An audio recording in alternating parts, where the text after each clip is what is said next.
नमस्कार. आपण राहुरी तालुक्यातील तिळापूर या ठिकाणी श्री संगमेश्वर देवस्थान या ठिकाणी आलो. भाविकांसाठी आणि पर्यटकांसाठी एक सुवर्ण संधी मानली जाते.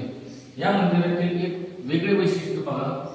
हा जो या ठिकाणी दिवा आहे हा अखंड तेवत असतो आणि ह्या दिव्याचं वैशिष्ट्य असं की हे आपल्याला पाहिल्यानंतर लक्षात येईल. त्यातील तेल या दिव्याला अखंडपणे त्याची दीप तेवत ठेवत असतो.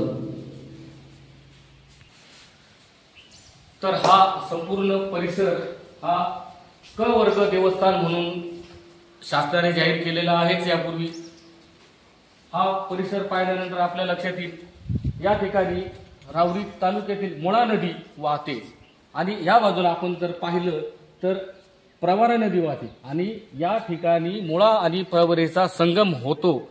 त्यामुळे याला मेळ या नावाने देखील प्रसिद्ध आहे.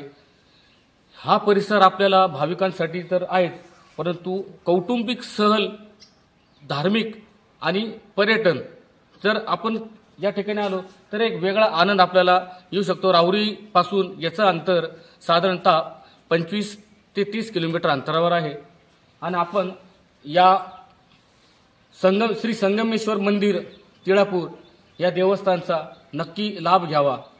सतर्क खबरबात जिल्ह्याची पत्रकार प्रसाद मेड, तिळापूर, राहुरी तालुका. राहुरी तालुक्यातील तिळापूर येथे असून संगमेश्वर नावाने प्रसिद्ध आहे. येथे मुळा आणि प्रवरा या दोन संगम आहे व सुंदर ठिकाण आहे, तरी भाविकांनी याचा लाभ घ्यावा.